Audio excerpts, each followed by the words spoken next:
Hey, everybody. Welcome into the New England Ski Journal Basecamp podcast. I'm Mike Specian, your host, with my co-host, Keith Pearson. Hey, Mike. Hey, Keith. Episode 1 for me. How many are you on now? I don't know, 70-something? It seems like a long time. Welcome aboard. So why don't you give the listening audience a quick background, because you're going to be sitting next to me going forward. You're with the New England Ski Journal, right? Yeah, I've been with the, I was writing a couple stories here and there for each issue of the magazine for, a couple of years. And then the opportunity came along. Sean Leahy asked me, someone who I worked with at the Herald's back probably 5-6 years ago.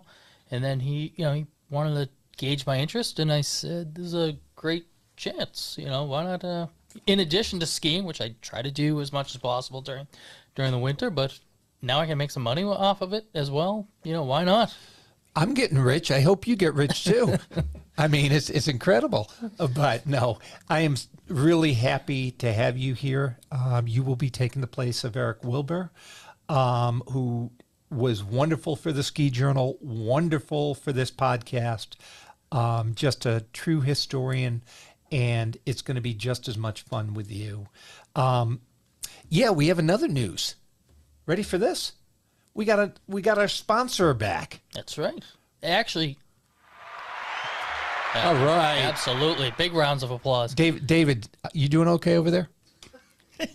Yeah, I'm fine. I'm just getting rich like you, Mike. Yeah, the rich, the degrees of rich are a little different. But no, I mean, country ski, great to have them back. And, that's who I use. I'm an East Bridgewater person, so I use the Hanson shop as opposed to their other two, Quincy and Westwood. Yep. So it's great to have country ski back supporting us here on the podcast, which is crucial for us.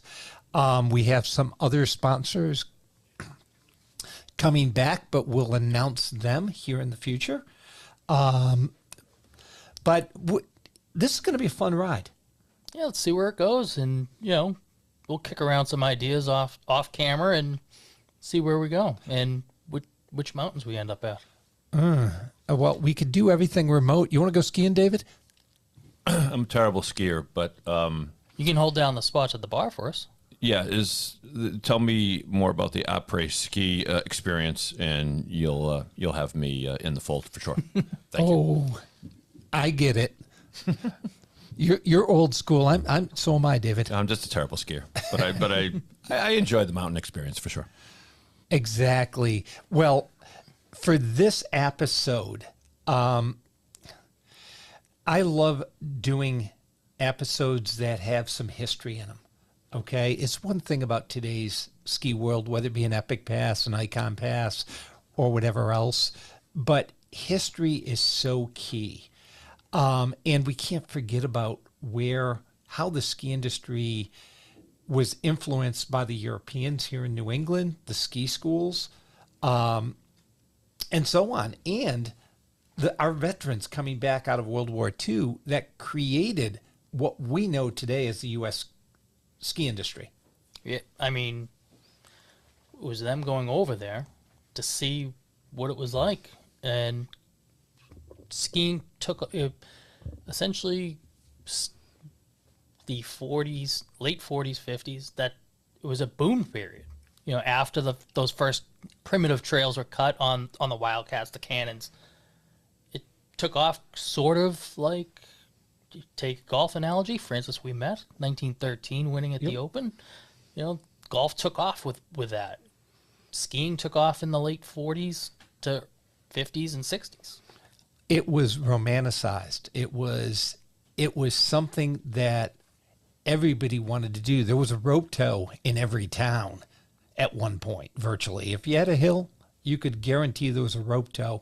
But then again, we did get snow back then too. We got to put that caveat. But we're going to talk today about a brand that really was totally iconic, but also a huge portion of the U.S. or market and an important part of New England. And it's going to be Northland. And I think you remember Northland for another reason. I was gonna say it. To me, it was a hockey stick back in the day. Back in the day, being Yeah, you're so old. I was gonna say, the '80s. Those great Oiler teams. That's kind of, I don't know why it's the Oilers that I think of when I think of Northland. Well, the Coliseum. That's why the name of the building. Yep. But it was a hockey stick to me as opposed to the skis. I don't remember when the ski kind of faded away, but Well, we'll find out though. we're going to find out. We're going to do a little history here. I've got friends out in Steamboat Springs that resurrected the brand. They're doing it, I feel, for the right reasons, to hold up a brand with a quality product that is usable today. But Northland was so important to our 10th Mountain Division. It was so important to our economy here at one point because they were manufacturing in Laconia, New Hampshire. I mean, I'm looking forward to digging into Northland, which any old-time skier will say, I skied on a Northland. I'm not that old, but close. But, it's going to be a fun little journey here talking about how an iconic brand from the past got resurrected and made for today's ski hill. Should be interesting. It should be a good time. So we'll be right back, folks. We have Peter Daley Sr. and Peter Daley Jr. They will be joining us. They are with Northland Skis out in Steamboat Springs, Colorado. They will be back right after this. The Button Ski Hanger is a patented ski storage fixture that safely stores alpine skis regardless of length, width, or shape. This means that your fat powder skis can now be stored next to your narrower carving skis, your race skis, and your kid skis. For more information, visit their website, buttonskirack.com. The Button Ski Hanger is also available for purchase at amazon.com. So make your purchase today. The Button Ski Hanger is simply better for your skis. Welcome back, everybody. Now coming to us from Steamboat Springs, Colorado, Northland Skis, President Peter Daley, and his son, VP at Northland Skis, Peter Daley Jr. Hey, guys, how you doing? Doing great. Good to see you guys. Yeah, Oh, thanks it's for good having to us be- on, guys. Good to be seen. By all means, so happy to be talking about Northland and the iconic brand that it was for so many of us. To me, though, at my middle 40 age, it's a hockey stick to me. I didn't remember that Northland even made skis. So, are the twigs coming back? Well, the interesting thing is in the history of Northland, both skis and sticks met their demise with the advent of composites. And that was really, I mean, the stick hung around a long time. Even into the 90s, I think that they were still using the Northland hockey stick. And so that the end of both of those products were the advent of composite shafts and composite skis, metal and glass wraps and things like that.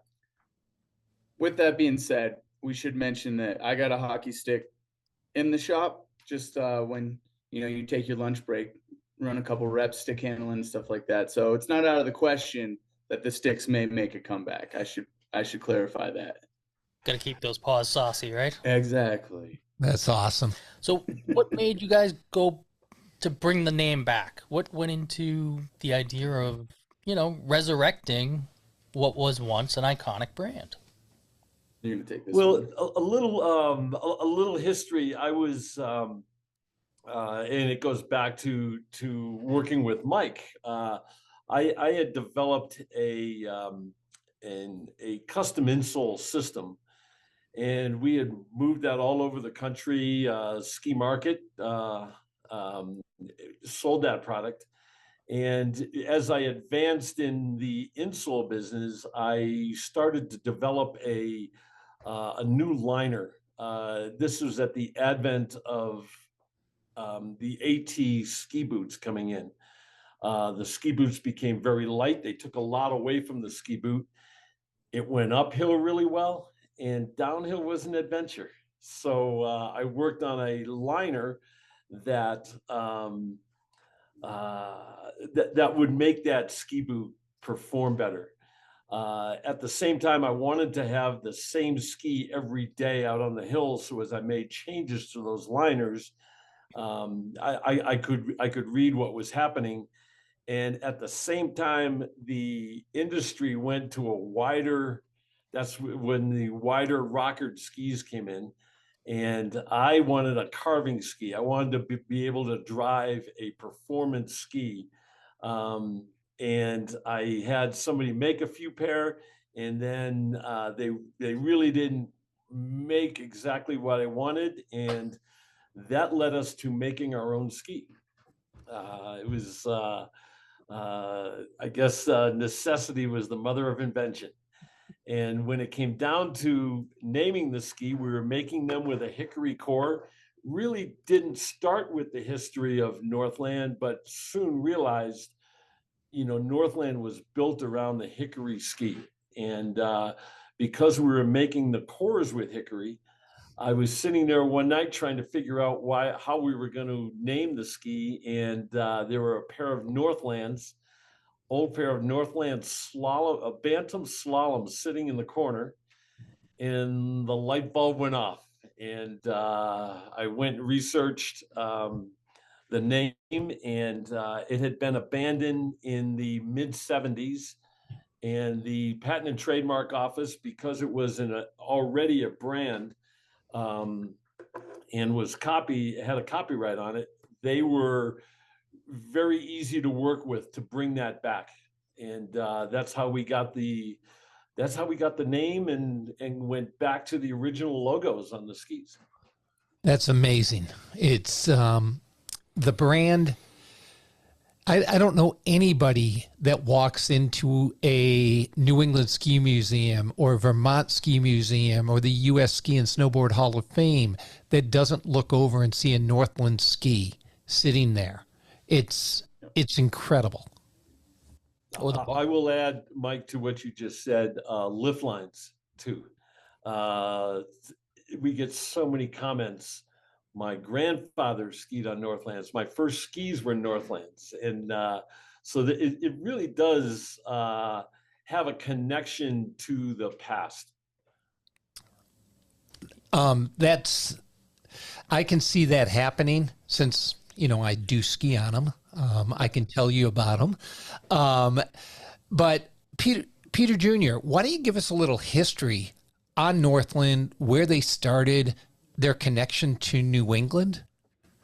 Yeah, so I believe Pete's got some really good info on the original foundations, how things kind of started. I know that the Lund family, Christian Lund, in what was it, 1909 is when they officially became Northland Skis. Yep. You want to just run through that early history? I'll go through the history for you, Mike, and then Peter can take it kind of into the New England side of it, because they kind of roll right into each other. It started in St. Paul, actually in 1899, and it was more of a hobby of what they were doing, and there were two Norwegians that came in, a gentleman named Envold and Youngfist started the original Northland. Lund came in and was actually forced out of the business around 2011, not long after. I'm sorry, 1911. Yeah, I was gonna say, wow, he's not tied in with us. And so when Lund was pushed out, he went and started buying stock until he had a controlling interest and came back in. They originally started as a jumping ski in St. Paul, which is where the manufacturing was. St. Paul was convenient because they could bring the hardwoods up the Mississippi to St. Paul. It was the easiest transportation at that point in time. And it's really, the interesting part is Northland actually, not just with us, but has quite a connection to Steamboat.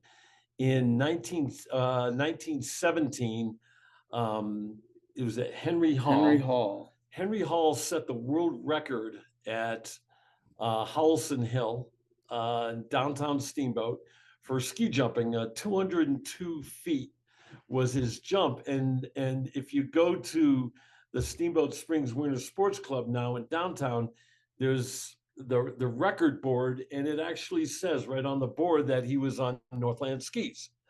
And Carl Howelson, who was a pioneer in ski jumping and started the Winter Sports Club in 1911. I have photographs that were provided by the Tread of the Pioneers Museum here in Steamboat. And he had a whole clan of people that had Northland sweatshirts, and that's what they used for jumping, was Northland skis. And we can send those over to you guys as well. They moved as the business expanded. Lund ended up taking over the whole business. And in 1938, he expanded into Laconia, New Hampshire. And, the history is hard to follow a little bit, and there's a lot of questions on it. But in reading everything, they supplied a lot of product to the Dartmouth Outing Club. And Dartmouth Outing Club was really a driving force of the outdoor industry in New England at the time. So I think that was the connection that probably got them into Laconia, New Hampshire, and where they continued to make skis into the 60s. Another driving force was after World War II, all those 10th Mountain guys came back, and that was really the growth of skiing. In the West here, new ski areas, and in the East, just developing the ski areas to a much more defined business. And they were all on Northland skis when they were in the 10th Mountain Division. So there really is a very close connection there. Can you just speak to the logo in itself and what made you decide to slap it on there on the tails? I think just the heritage of the product is why we decided to go with the older logo. That when we started out, one of our sayings was, we're going to reach into the past to make a ski for the future. And we had the new materials, but also the connection with hickory in the core, and the logos really tied us back to the old business. So yeah, I think. Go ahead, Peter. Go ahead. What I was going to say is, as far as why to just take those logos and slap on the skis at the time, it kind of seemed like a no-brainer, especially from, a marketing standpoint. It's such a recognizable brand, specifically for the older generation that grew up skiing Northlands when they were originally made by the Lund family and eventually the Strand. All of those logos we were able to gain access to, and we didn't have to do a whole lot of, we had them redesigned to pretty much fit kind of like the modern, PDF, JPEG, PNG type files. But we took the original image. I mean, the first skis that we made, we took a picture of the ski that he was talking about, stripped everything else around it, and then we were printing out on sticker paper the actual logo, and then hand cutting it out with scissors, little pixelated here and there. But those were like, the first 10 pairs were just stickers that we put underneath the top sheet that we were just, that were taken from a phone, printed out, and then slapped onto the ski. But it was just kind of a no-brainer to bring back the original logos because of how recognizable they were, and super cool. Specifically, and the badge logo has, obviously in today's market, having a U.S. homemade product also speaks a lot. How about the idea of what makes one person think to, you know what, I'm going to manufacture my own skis? I mean, that's a big jump there. That's, how do you get that whole process started? And I mean, that's a beautiful set that you have back there. I mean, you want to go light, you want to go dark. Do those skis handle differently based on based on what kind of wood is, peeking out, or is it all hickory inside? Well, yeah, the cores are all we use hickory and ash, and a center stringer of pine, and and that's been the construction of that ski since ski number one. That has never changed. We've changed the top sheets to signify different models and different side cuts, but they're all basically made off of the same DNA, and that's camber and side cut. When it comes to how did I come about making a ski, I was doing all the testing on an atomic B5I, which was one of the craziest carving skis ever made. And I went through a bunch of those, and they no longer made that ski, and they wouldn't replace them for me anymore. So I started making my own, taking the idea of that ski and changing where I thought that there were some issues with that ski, changed them. And I've always looked into products, and from starting the insole programs. I mean, that was one of the first we developed one of the first insole programs in the industry, which Mike became one of the leaders in New England. We sold a few. Yeah.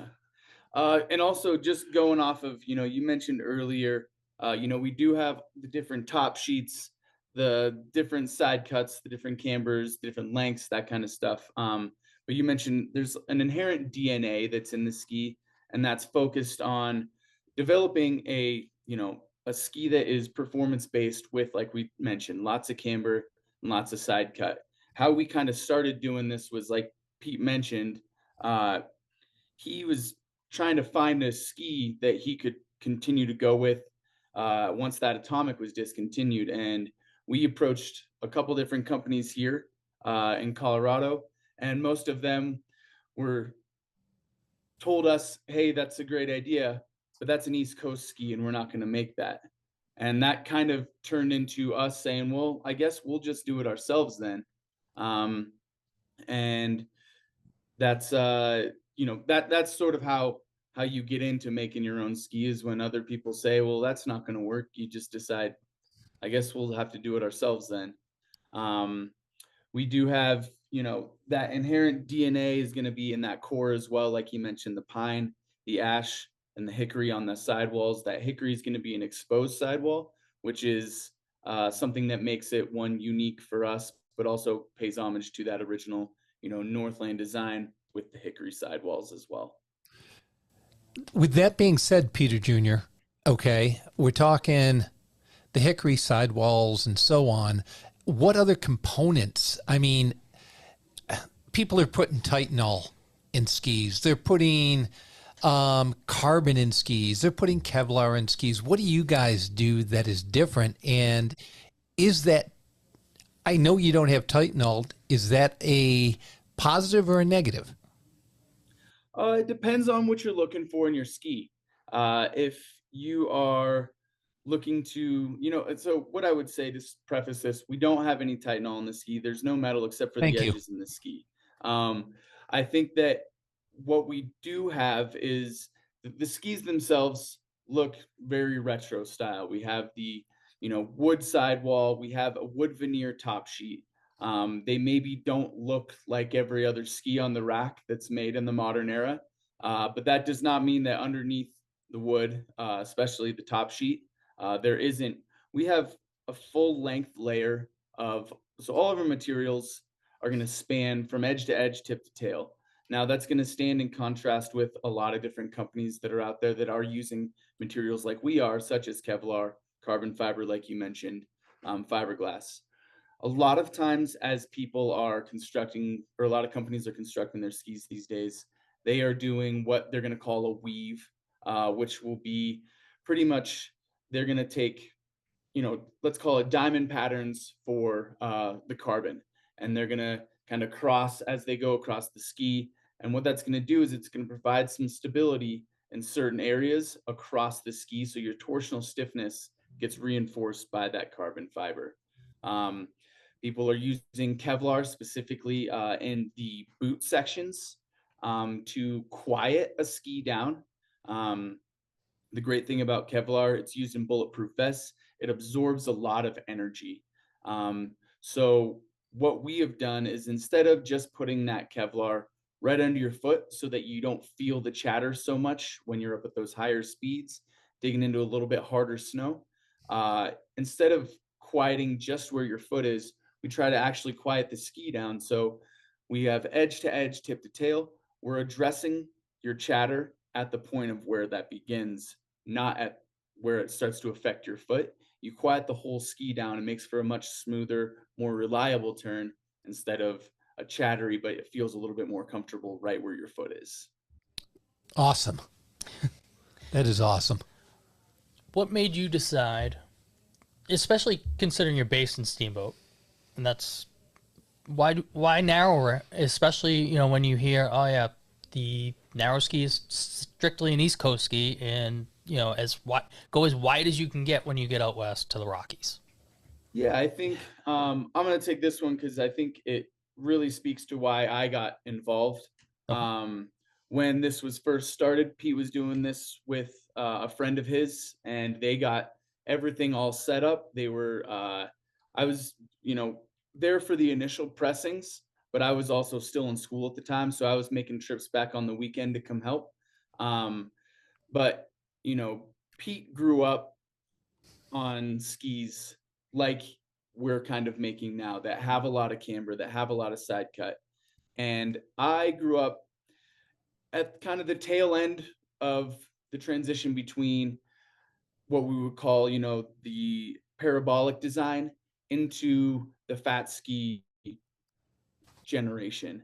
And when I was both in late high school and then early college, I was coming home and I was, I'd grown out of the skis that I was skiing in high school. I was looking for a new pair, and I had demoed, I don't know, probably 10 or 15 different pairs of skis, knowing that I wanted something. I was doing, a decent amount of backcountry hiking, that kind of stuff, and wanting a little bit more platform under my foot.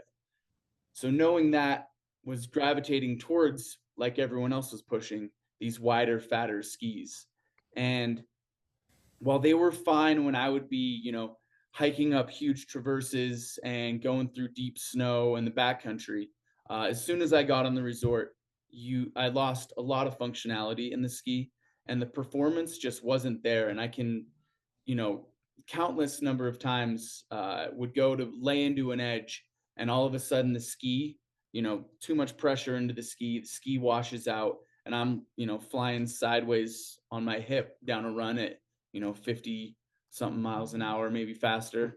I'm not going to incriminate myself here on the podcast. That's right. Okay. So, but what really, and then they started doing this ski, and I was like, well, I'm going to give it a try, obviously.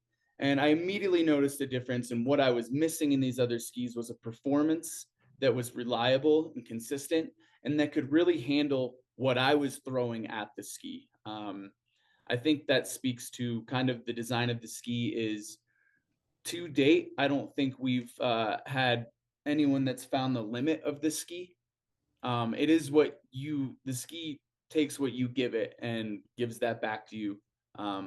But, if you want to drive the ski in, downhill, 60 plus mile an hour turns, it'll handle that. If you want to be making your small slalom turns, you know, quick on the side of the run, diving through trees, that kind of stuff, it'll handle that just as well. I think that the versatility is, you know, matched with the performance of the ski, and really does give kind of a universal feel to it is what you want it to be, pretty much. I'll add just a little side note to that. I remember Peter coming home from school and seeing the skis and goes, "What the hell are those?" They're shorter, they're narrower. I grew up on everything bigger than that, and came back home that night going, "Okay, I now understand what we have here." I will attest to that. I mean, I'm not a huge fan of big, wide skis. I will go to my grave saying more rocker, more width doesn't make a better skier. It does allow you to straight line, I guess. But I can attest, I believe we're in the closets, Peter, you and I, and we had to have been thigh to waist deep on a 78 underfoot ski. And guess what? Did we lose anything by being there with those skis? No, we actually gained. Not at all. Not at all. It's just an amazing situation when it comes to that. So where do you see this journey taking you? I should ask this to Pete Jr. because, you know, our kids are our future. Where do you see this taking you? So I think, you know, the goal for Northland in the long run is to be a sustainable business that is able to produce product that we want, that people like us want to ski. You know, going back to how this whole thing started, everyone said, "Hey, that's not a ski for us," or "That's not a ski that people are going to want to ski." I think, and we took that and said, "Well, I don't think that that's accurate." I think what we would love to do is to continue to make product that maybe pushes the boundaries of what people are expecting from a ski, what people are expecting from a market, and performance-wise, making the best ski that's on the hill, without question. And for the future of this, you know, I think right now we're in a small little shop, eventually being able to bring in employees and having a steady business while making a product that never lacks in performance and doesn't sacrifice for the sake of production as well. Oh, you opened up something there. And this is going to go to Dad, Peter. When you put people on these skis, you know, the industry said, no, a ski of this nature would never make it. It's not what the consumer's looking for. When you put people on it, which I know you have put a lot of people on the ski, what is the response once they get on a Northland ski today? You know, when and I go out, that's basically my job, is taking people out skiing, and we do it a little bit different. Someone's got to make them. Someone's got to get them out on the hill. We believe, because it is different, that we go out and ski with people on the hill. And, you know, when they demo them, we're there, we talk about the skis, how we make them, how they're different. And literally it's a few turns into the process that we usually get the first comment like, now I see what you're talking about. And that goes from an intermediate skier right through coaches on the World Cup, top coaches across the country. We've put all of them on skis, and they a common response is that's what I've been missing. In that by building the camber into the ski, you get rebound out of your turn. And that rebound is propulsion, and that's really carving. It's not just holding, it's a whole process where that ski loads and unloads and moves you from turn to turn. That makes so much sense. And once again, I'm going to put a disclaimer. I actually ski these skis. So, because I believe in them, and they honestly are the most fun that you could ever have on a ski hill. I don't care if there's hard packed or a foot of new. Yeah, I think the way that I like to think of it is, we make the journey, I think somewhere along the fat ski journey, the goal came to be getting from the top of the lift to the bottom of the lift. And that's not necessarily, you kind of miss your journey there. If the goal is just to get from the top to the bottom, well, that's fine. That's a good goal to have. You don't want to miss out on that goal. But the big thing is we've created a product that allows that journey to be the funnest way you can possibly do it. And like you were saying, Mike, they're just the most fun. It's the life that's in the ski. It's the turn, the smoothness, the reliability. You just get to have more fun on Northland skis than other skis. So how can I get a couple turns on them? Yeah, I think Mike might have a couple pairs he might be able to lend you. We'll get If not, we'll get you. some for you. There you go. How tough is it to come out here and to set up demos to get people back into your brand?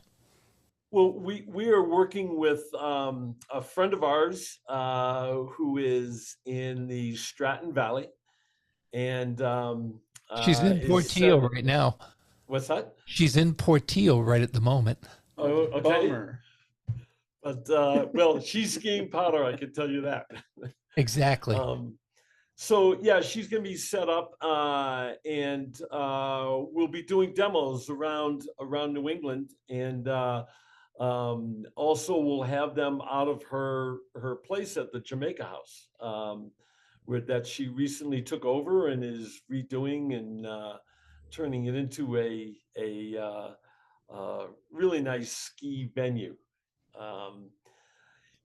Mike, I want to go back when you had mentioned skiing in the closets, that we don't miss anything.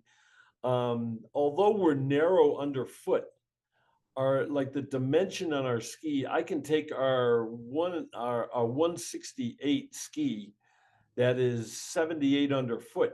It's 137 in the tip, 122 in the tail, very much the same size as a lot of the rockered skis, tip and tail. But then we come in under 78 underfoot, and you do get the float, and but also just rolling that ski up on edge, it's turning. Yeah, and I think you see, I know that, yeah, we're while we're not the only company that's done the wider shovel into the narrower underfoot with lots of camber and lots of side cut, I also think when we first started doing this, a lot of the companies told us, like, hey, that's not a ski that the consumer is looking for, like you mentioned earlier, Mike. And I think that we're actually maybe seeing that to be proven wrong, not just by our response that we get from our customers, but I think by the market in general. You're seeing a movement around the world back towards a performance-based higher side cut, or smaller side cut, more camber, performance-based ski. And that's not just in smaller companies. You're seeing all the huge players moving into marketing these, bringing their waists back in a little bit, because I think they've all realized maybe we got a little out of hand with how crazy that fat ski revolution got. No, it has come full circle, like it always does. Yep. So we're getting back to a ski now where, 80 underfoot is more the norm rather than the exception to the norm. And it's making people better skiers because of it, because they can actually, I say this all the time. A wide ski, ergonomically, you cannot tip that on edge. It just doesn't happen. You start going over 100 underfoot, it's impossible. I don't care who you are, where your stance has to be to get it on edge makes it very inefficient. Mike, I went in the early days when I was working with the boot and ski. My daughter was up at Montana State and was living across from the Human Performance Lab on campus. And one night I look over there and there's this room with all the skis in it. So I went over and introduced myself, brought my equipment over the next morning, and it was Dr. Seifert was doing his doctoral thesis on energy efficiency in skis, and worked on this for many years and is still working on this. And in his doctoral thesis, he produced a document that basically stated a 78 to 80 underfoot is the most efficient for getting the ski on edge, the energy used, and also biomechanically, it's probably the best for your body because you're not putting those stresses with a wider platform underneath your foot with the width of your knee. And when he saw my stuff, he opened up this board and it looked like Einstein's theory of relativity with all these graphs and charts, but in the middle was this a center line with a curve, and the narrower you got, the closer to the center line was. The wider the ski got, the greater the loss of energy up and down in every turn. You could see in all these examples of how much energy you lose with the big ski, how much energy it takes to get that up on edge, to roll that ski up on edge. It's just a matter of physics that he was working with. It was at that point, from there on, I was like, okay, we are going in the right direction. That sounds like a possible top sheet too. Math equation. Yeah. I mean, there is science to this. Absolutely. And I think that's awesome, because when you get on a carving ski, Keith, I know you ski out of Loon most of the time. Okay. Yeah, mostly. But I'll be at Loon at South Peak, and I'll look and have somebody on 100 underfoot tell me they're carving. I'll just laugh at them going, that's not a carved turn. You're skidding. You can't carve it. So, I look at these skis for somebody like you, Keith, a Loon skier. These skis will allow you to dance down the hill rather than skid down the hill. It's one of those things that I've recently, in the last couple of years, I went from 84 to 95 underfoot. And there is a difference. Yeah, I like right now, for me personally, I feel better when I'm out in crud and trees, but I can feel that, no, it does not dig in the way the 84s used to. And then obviously the 78s, you could probably really feel a big difference between that. And also, and Peter went into before the construction with that Kevlar on the bottom. One of the things that amazes me with this ski is when we get into, you had brought up crud, spring skiing out here, when in the afternoons the slush gets a little bit heavier. This ski is a crud buster that, because of the strength in the tip and the tail and the ability to carve, the push piles are not there. You just plow through them. And I've always wanted to call one of the skis the CDOT, the Colorado Department of Transportation. They have these big plows that go through banks and everything. And, we jokingly call it the CDOT in the spring because it just goes through everything. Well, in parting here, I have to tell you both. You brought up the Dartmouth Outdoor Center, not Outdoor Center, the Outdoor Club. I was at Dartmouth Skiway one day, and I was on a pair of Northlands, and I had a ski patroller chase me down the hill to find out what they were. I had to take them off my feet. He had the same boot sole length. I go, "Do you want to run?" He was so excited because of that connection to Dartmouth. I mean, it was amazing. I didn't like his wider boards that I had to go down the hill on, but I was okay with it. Little buttercream smear coming down. Yeah. I won't tell you what brand. I think it's a really important connection to the past. The name, how you ski, it might sound a little bit corny, but I always said this ski brings a little romance back into skiing. The love of skiing and the smiles that we put on people's faces when they get on the ski and start carving away. And, even at a 168 length, 78 underfoot, I can ski it like a GS ski. I can ski it like a slalom ski. They're very, very versatile. And the reality is we've created a one ski quiver. Well, it really is. And like I said, I can attest. I want to thank both of you for keeping the heritage alive. Beyond how great these skis ski, it's the heritage of where we have come from and where we're going to, as you said, Peter. And that is huge.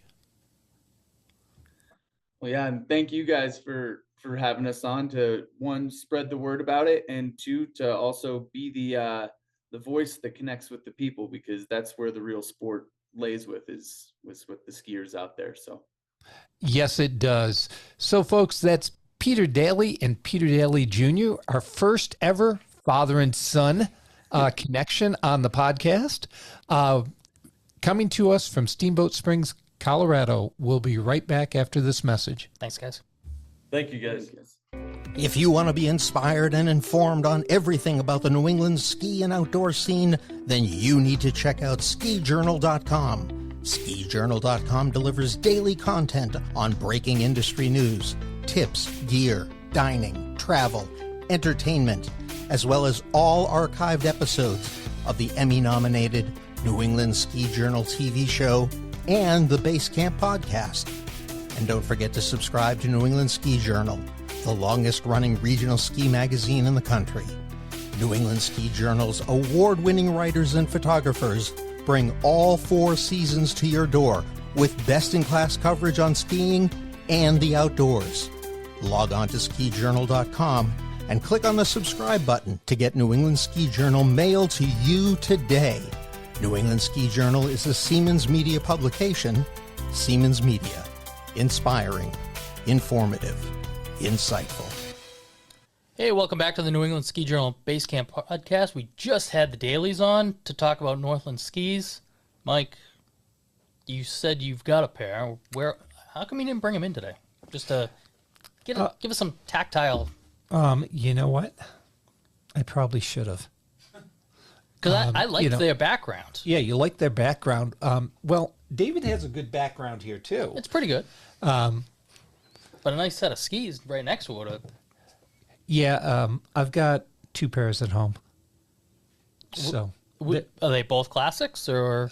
No, these are current model Northlands. When I say that they are just absolutely amazing skis.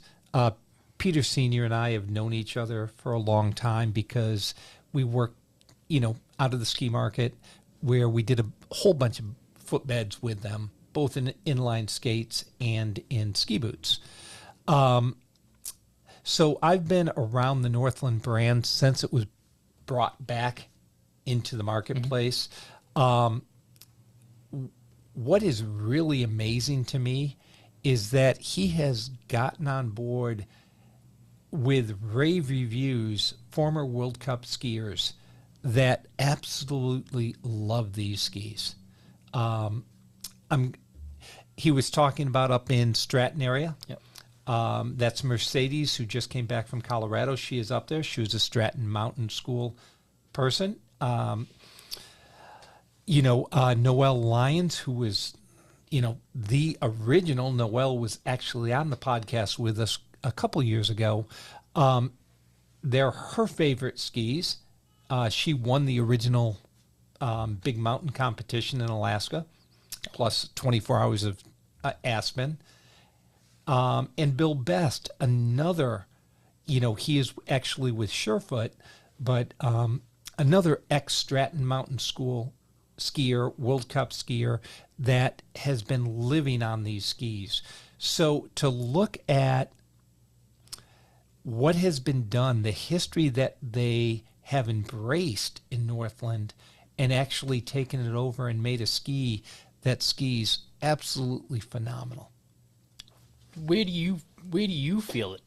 Like, it's superior? Where do you feel that it's superior to others? So where the superiorness is, and that's why I asked him about the construction, it is the edge-to-edge, tip-to-tail Kevlar and carbon. It is the core that they're using in the hickory sidewalls. And all of those together, there is no dead spot in the ski. So if you ski a ski, there's a lot of times that you'll find it maybe a little bit sluggish into the turn or out of the turn. Not all skis are equal. Or it's a little bit stiff where it's not a complete flex through the whole ski. That is not Northland. Northland is tip to tail, the most consistent flex I've ever skied on in the, 1,000 skis that I've skied in my career.